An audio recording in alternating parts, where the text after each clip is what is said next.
आने वाले टाइम में तेरा ना सर्वनाश होगा और ऐसे होगा पूछना मत। तो जो बंगाल में जब पुल गिरा था मैडम, बंगाल में जो पुल बना था वो ममता बनर्जी ने बनवाया था। ये पुल 250 साल पुराना है। और वेट किसका हो रहा था? राहुल गांधी आए, रिबन काटे, तब उस ऑपरेशन को अंजाम दिया जाए। जो हिंदुओं की लाशों पे 2013 में ने राजनीति करी और ये बकवास यहाँ पे करेंगे कि मोदी ने ये कर दिया, मोदी ने वो कर दिया। उसके देखो कहाँ राजा भोज, कहाँ गंगू तेली। ठीक है, ये उसकी पैर की जूती भी नहीं है राहुल गांधी पप्पू।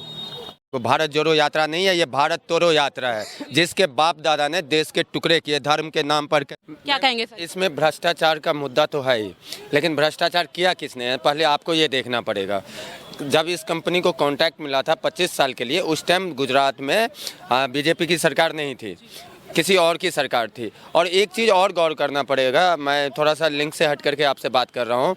आप जब से केजरीवाल राजनीतिक में आया है तब से आप देखो, जब भी चुनाव आता है कुछ ना कुछ होता है, घटना घटती है और वो सीधा बीजेपी पे प्रभाव करता है। और जैसे कि पुलवामा हुआ था, ठीक है, और वो पूरा जबकि बाद में देश को पता चल गया किसने करवाया था पुलवामा। पाकिस्तान के एमएलसी में वहाँ पे खुद वहाँ के नेता जो वहाँ के गृह मंत्री थे उन्होंने खुद बोला था, तो बाद में खुल गया ये राज। और ये केजरीवाल बहुत बड़ा एस्ट्रोलॉजर है, इसको पता होता है कब क्या होने वाला है। शुक्र है जो अब की बार खुद नहीं बोला, एक अपने मंत्री से बुलवाया जो गुजरात में कुछ ऐसा घटना घटने वाला है जो बीजेपी हिल जाएगी।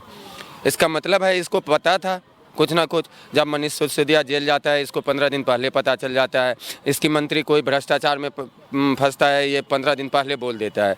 ठीक उसी प्रकार से इसमें कोई ना कोई साजिश है। 400 आदमी एक साथ जाना, उसी टाइम पुल का गिरना, ये सब कहीं ना कहीं पूरा साजिश है मैम।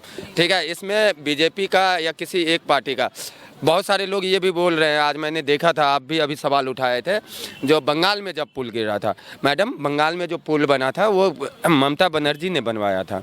ये पुल 250 साल पुराना है, 25 साल से लगातार मेंटेनेंस का जो काम है वो किसी और को दिया गया था। ठीक है, तो इसको एक साजिश के तहत ये घटना का अंजाम दिया गया है ताकि बीजेपी बदनाम हो। बीजेपी में या सरकार में इसमें कोई भ्रष्टाचार नहीं है, ये एक साजिश के तहत ये घटना करवाई गई है और इसका गुजरात की जनता पे कोई असर नहीं पड़ेगा। घटना घटी है, सबको दुख है, लेकिन कांग्रेस या आम आदमी पार्टी जो मंशा लेकर के अंजाम दिया है इसको, इससे बीजेपी को कुछ नहीं पड़ने वाला है। यह केजरीवाल अब ये समझ गया, सबसे पहले फ्री का रेबड़ी दिल्ली में ठीक है, फ्री का रेबड़ी दे करके सत्ता में आया। पंजाब सबको पता है जो किसके समर्थन में सरकार बनी, और आज वहाँ पे कैसे कैसे नारे लगते हैं, कैसे कैसे आंदोलन होते हैं पुलिस वाले के सामने में। तो ये सब सारी चीज़ अब यहाँ पे कुछ दिन पहले केजरीवाल हिंदुत्व देख लिया, हिंदुत्व के मुद्दे पे तो हम पिछड़े हुए हैं, फ्री का रेबड़ी गुजरात में चाहिए नहीं किसी को, तो कौन सा मुद्दा बनाया जाए। और मौत से खेलता है ये इंसान, हे इसको तो इतना पाप लिखेगा ना, आने वाले टाइम में तेरा ना सर्वनाश होगा और ऐसे होगा पूछना मत। तो सर आप कुल मिला के विपक्ष पे निशाना साध रहे हैं कि एक बहुत बड़ी साजिश है बीजेपी सरकार को बदनाम करने की। अगर मैम इसका अगर सही से जांच किया जाए ना तो ये 100% साजिश है। लेकिन होता क्या है पता है मैम, पुल बहुत सारे इंडिया में गिरते रहते हैं तो किसी न किसी, लेकिन यहाँ पे क्या है ना, ये तो बहुत पुराना पुल था, बहुत पुराना था, ये तो था नहीं किसी सरकार ने बनाया था और इसका कॉन्ट्रैक्ट था। आखिर वो वहाँ का मेंटेनेंस वाले कैसे वहाँ पे, अगर 400 आदमी गए तो क्यों गए? ठीक है, अगर मेंटेनेंस मेहनत चेक होती रहती है हमेशा उसकी, एक अलग ही यंत्र, आजकल टेक्नोलॉजी इतना ज़्यादा हो गया है, आपको पता ही है, यंत्र आते हैं जिससे उनको पता चलता रहता है। तो ये मिस तो नहीं कर सकते हैं, 400 आदमी गए हैं उसी टाइम टूटना। तो सर आप क्या पहली सरकार को दोषी बता रहे हैं जिन्होंने 15 साल पहले ओरेवा की एक ऐसी कंपनी को टेंडर दिया जो कि घड़ी, ई बाइक और मच्छर मारने के रैकेट बनाती है? क्या सर वो सरकार दोषी है इसके लिए? हाँ, कहीं ना कहीं वो दोषी है जो ऐसे कंपनी को कॉन्ट्रैक्ट दिया जिसका इसमें, क्योंकि पता है जिसको कॉन्ट्रैक्ट मिला ना वो खुद नहीं काम कर रहा है, वो किसी और को दे दिया। तो इनके राज में तो वही होता था, कांग्रेस के टाइम में यही होता, तो तुम भी चोरी करो, हमें भी दो, तुम भी खाओ। तो सर ऐसी कंपनी को कैसे दिया जा सकता है ना कॉन्ट्रैक्ट जिसकी कोई विशेषज्ञता ही नहीं है उस कंपनी में? मैम उस टाइम में सब कुछ होता था, आपको पता है, जितना ये अभी बोल रहे हैं लोग जो मोदी के राज में मोदी भाग गया, ये मालिया भाग गए, और इस सबको बैंक लोन दिलवाने वाले गारंटर सारे कांग्रेस से हैं। ठीक है, 2G घोटाला, 3G घोटाला, मैम क्या बताऊं, एक देश खड़ा कर देंगे, इतना इसके टाइम में घोटाला हुए हैं। 4G घोटाला, ट्रक घोटाला, दाल घोटाला, चावल घोटाला, ये एक से एक घोटाले हैं मैम। ठीक है, ऐसा इतना घोटाला है जिससे बहुत सारे देश का ना वो भी नहीं है, जीडीपी भी नहीं है। तो ये कहीं ना कहीं वही है, केजरीवाल ने पूरा जब देख लिया जो गुजरात में अब कुछ नहीं है तो कोई ऐसा कांड करो, और 2 दिन ये लोग आपस में बात किए होंगे। और आजकल पता ही है केजरीवाल की आधी से ज़्यादा नशेरी है इनके पार्टी में, उसने ट्वीट कर दिया, नशे में ट्वीट कर दिया होगा 2 दिन के अंदर ऐसा होगा ऐसा होगा। हाँ, जो जैसे ये लोग कह रहे हैं कि उसका ट्वीट आया, हम बड़े आहत हैं, दुखी हैं। राहुल गांधी 2013 में उत्तराखंड में आपदा आई थी, लाख लोग प्लस मरे थे। केजरीवाल इटली में था, राहुल गांधी इटली में था, और वेट किसका हो रहा था, राहुल गांधी आए, रिबन काटे, तब उस ऑपरेशन को अंजाम दिया जाए। फ्लाइट जो एनडीआरएफ की जो टीमें होती हैं, उड़ान जब भरेंगे, जब रिबन काटेंगे, और उसको उस कंपनी का नाम था रॉबर्ट वाड्रा को उसका पूरा ऑपरेशन दिया गया था, 1 लाश निकालने के 40 लाख रुपए। ठीक है, जो नीच पार्टी आपदा में भी अवसर ढूंढती है, वहाँ पे भी बिजनेस करना चाहती है, अपने दामाद को ठेका दे के वो इस घटना पे ना ही बोलें तो बेटर रहेगा, क्योंकि खून फिर खौलता है। जो हिंदुओं की लाशों पे 2013 में ने राजनीति करी, और ये बकवास यहाँ पे करेंगे कि मोदी ने ये कर दिया, मोदी ने वो कर दिया। उसके देखो कहाँ राजा भोज, कहाँ गंगू तेली। ठीक है, ये उसकी पैर की जूती भी नहीं है। राहुल गांधी पप्पू, एक तो ज्ञान ना है इसको, पढ़ा ये ना है, तथ्य कोई पास नहीं कि पढ़ा है या नहीं। और भ्रष्टाचार की सबसे बड़ी भ्रष्टाचार तो इसका जीजा रॉबर्ट वाड्रा, प्रियंका गांधी और इसकी अम्मा।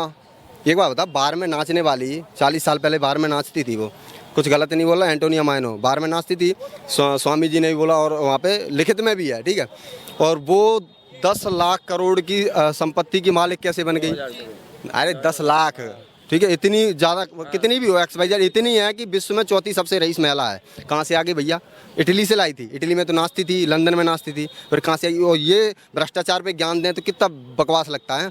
इनकी 65 साल इनकी सरकार रही, अम्मा, दादा, दादी, नानी, बुआ, फूफा सब रहे ये सत्ता में। ठीक है, आज तक इनने बेरोजगारी खत्म नहीं कर पाई। आप अभी भी ज्ञान दे रहे हैं कि हमें एक मौका दो, बेरोजगारी खत्म कर देंगे। लेकिन सर कांग्रेस तो ये कह रही है ना कि जो प्रधानमंत्री हैं वो भी अपने कार्यक्रम कैंसिल नहीं कर रहे हैं। हमने तो अपनी भारत जोड़ो यात्रा और अपने कार्यक्रम तक कैंसिल कर दिए हैं। जोड़ो यात्रा नहीं मैम, आप बीच में फिर ले आए, बोलना पड़ा मेरे को। भारत जोड़ो यात्रा नहीं है, ये भारत तोड़ो यात्रा है, जिसके बाप दादा ने देश के टुकड़े किए, धर्म के नाम पर देश का टुकड़ा किया। देश आज़ाद हुआ, धर्म के नाम पे देश का 2 भागों में बांटा, एक को बना दिया पाकिस्तान इस्लामिक कंट्री, एक को बना दिया धर्मशाला, फिर मुस्लिम पर्सनल लॉ, वक्फ बोर्ड, अल्पसंख्यक विश्वविद्यालय, ऐसे प्लान ला करके ना इन्होंने भारत को सिर्फ तोड़ने का काम किया। अब ये भारत जोड़ो यात्रा उनके लिए है, जो वो लोग आपस में जुड़ना चाहते हैं। जो आपको नहीं पता, अभी ना पटना में एक PF का वो प्रिंट मिला था, 3D प्रिंट, जो 2047 तक हम देश को इस्लामिक राष्ट्र घोषित कर देंगे हिंदुस्तान का।